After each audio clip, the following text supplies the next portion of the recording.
still scared that people that have any type of information about different programs or encounters or whatever, they're still going to do whatever they can if you don't keep your mouth shut to discredit you. And that's the scary part, being discredited, because it can keep you from, if you're in the military, being advanced, right?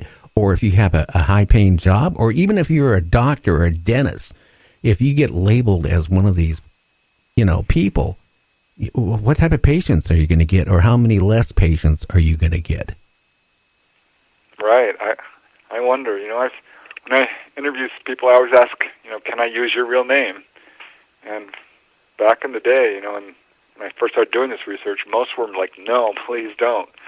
But these days, most people are like, I'm fine with it, Go ahead, use my name. I'm going to say over half. So I think things are changing. And we're not there yet, but we're definitely making progress. I used to go on, whenever I go on television, they'd bring a debunker and to basically ridicule you and attack you. What other field of research do they do that? I mean, it's not fair. And you don't see debunkers quite with the, frequency, I guess, that you used to. Oh, it was bad in the 90s and even up to the mid-2000s, it was bad. I mean, if you got on a radio show, like that's one thing Art used to tell me, is that anytime he talked about UFOs or what have you, anything to do with it, that all of a sudden there would be debunkers either calling in, or he would schedule another guest, and then afterwards he realized that person was debunking, people. And that was the scary part. And it was really to the point where it was like you couldn't tell anybody anything, because anything you said, they're going to label, like I just said earlier, as you're not normal. And I honestly think that we were in a open time where it was going to be disclosed, but all the things that's happening out of Washington, D.C. right now, I have a funny feeling it's going to push it back. Steve Bassett really thought it was going to happen by now, and he's still hoping it'll happen this coming year. I guess, I hate to say, it all depends on all the political stuff that's going on, because there's so much turmoil between our economy, China, Russia coming out with new nuclear whatever, threats from China saying that they will start sinking our aircraft carriers. And it's all this stuff is going on. So I don't know if they're going to come out and actually say, okay, well, ETs and UFOs have been visiting Earth. I don't know. That's maybe they're hyping all this stuff up for they don't have to do it. I don't know. Or maybe it's a good cover, a great time to actually do it, so people won't freak out, because there's all these other things we're focusing on, and they'll slide it in. Kind of like, that Pentagon disclosure was pretty big news, and yet I asked everyone, where I work, did you hear about the Pentagon disclosure? Like, no. I asked my brothers, my sister, did you hear about this? And they're like, no. Oh, I heard something. So, this was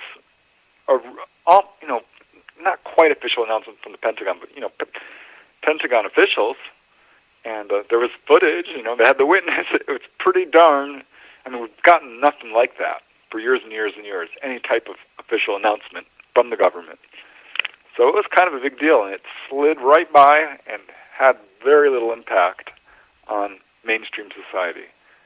So I think disclosure is not going to, I don't think it's going to go off like an atom bomb. I think they're going to say something like, maybe the Phoenix Lights happened, or, a very, very limited admission to something which doesn't quite, cause them to have to go the whole way and say, we've got the bodies, we have the ships. I think we've still got a long course. I don't know. It could explode and just tumble out in a massive, messy mess. But it seems like it's very tightly controlled. Oh, yeah. I remember back in the 1980s, when I got involved in 1986, 1987, everyone was all excited. The government's going to disclose, and it didn't happen. And every couple of years, there'd be something like that. And we'd all get excited, and it just didn't quite happen. So I don't know. I'm hopeful. And it feels like there's an enormous amount of pressure right now. With, like you say, all these things going on in the world. It's crazy and unprecedented. The UFO activity that we're seeing on our planet in modern times, this has never happened before. I don't think so, at least not in thousands of years. Yes, there's ancient aliens. We know that from cave paintings and hieroglyphics and medieval manuscripts and Renaissance paintings, and the Romans called them flying shields. We know they were been around for a very long time, and we know there's even been waves of sightings. But what we don't see historically are large numbers of abductions or constant UFO activity. Since 1947, they've come and they've not gone away, and I don't think they're going away. I think we're seeing a very slow but steady escalation of activity, certainly an escalation of awareness of this phenomena. And the cat's out of the bag. The whistleblowers are, blowing their horn. Any UFO researcher worth their salt has talked to a number of whistleblowers. They're not hard to find. I can't imagine our government's going to be able to keep this, locked up much longer. I just don't see how they can do it. Well, I can't either. When I'll tell you, I was in shock when our president mentioned that he wanted to create a space force. Yeah, of course, he knew it wasn't going to go anywhere because it had to go up before Congress, to appropriate the money and stuff like that. But he brought it up knowing that it wasn't going to go anywhere. But then, about a month ago, our vice president kind of made a little funny off-the-mark remark about UFOs and the Space Force. He said we need it for protection because we don't know what's out there.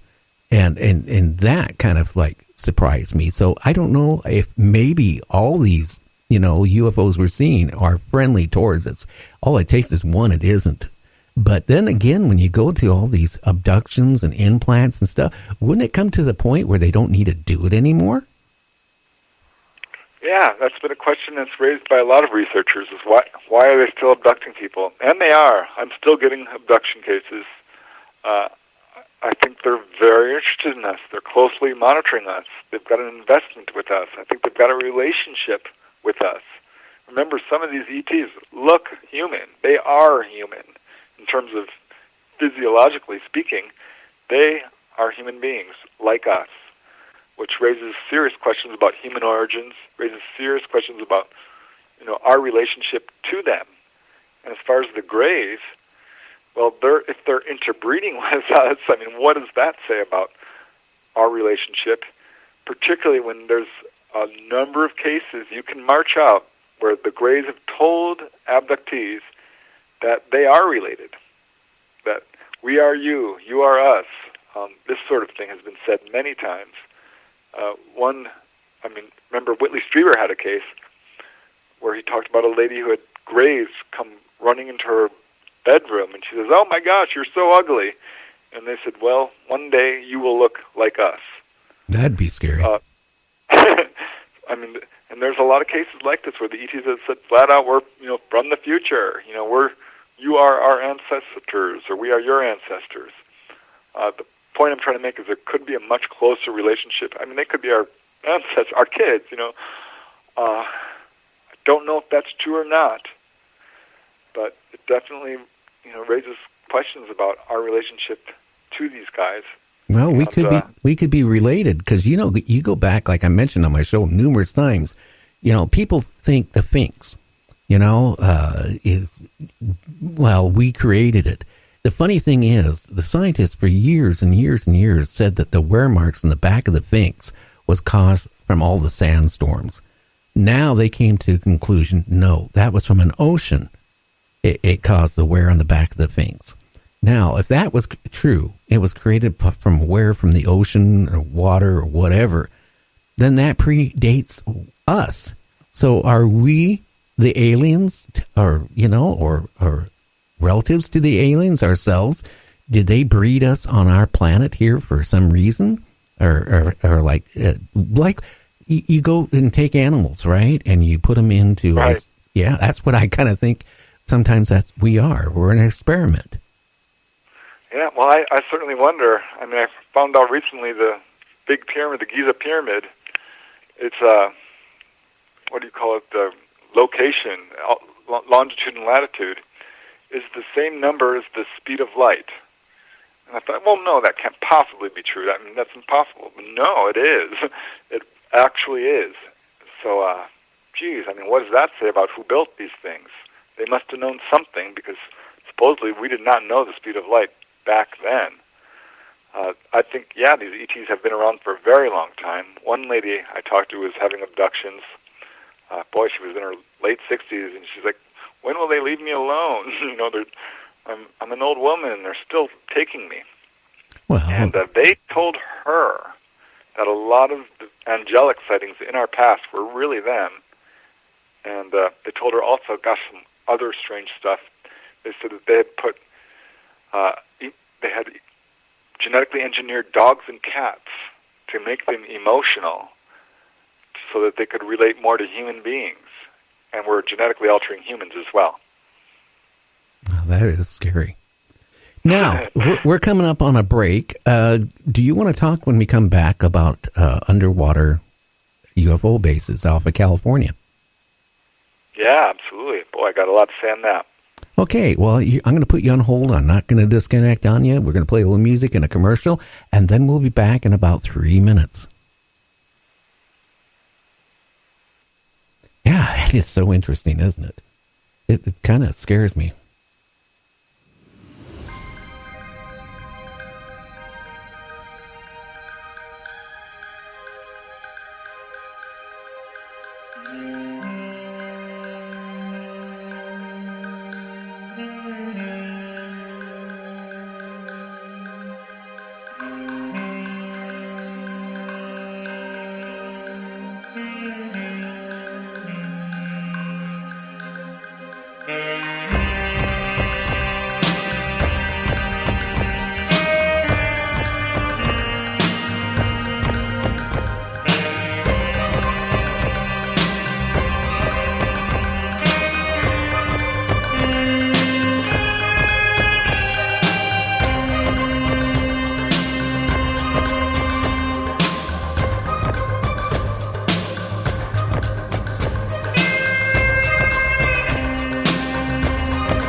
Our intro music is provided by Kevin MacLeod at Incompetech.com.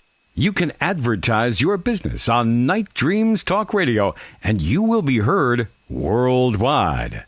Why not contact us at nightdreamstalkradio@gmail.com. You are listening to Night Dreams Talk Radio Network, from our compound to you worldwide, with your host, Gary Anderson. And boy, I can't believe our listenership is getting close to 300,000 downloads and live listeners all around the whole wide world. Again, I want to shout out to the people out of the UK. We have a huge listenership out of there. Australia has really been picking up our show lately. Canada, and naturally here at home in the United States. Well, we're going to be talking to Preston again about UFOs off of California coast out in the ocean. Hey, Preston, hopefully you're back there from that break. Yeah, I'm here. Okay. So, out of California, I know there's been sightings, from my military, Navy personnel saying that, they saw strange lights following their ships out, when they're out in the middle of the sea. Out of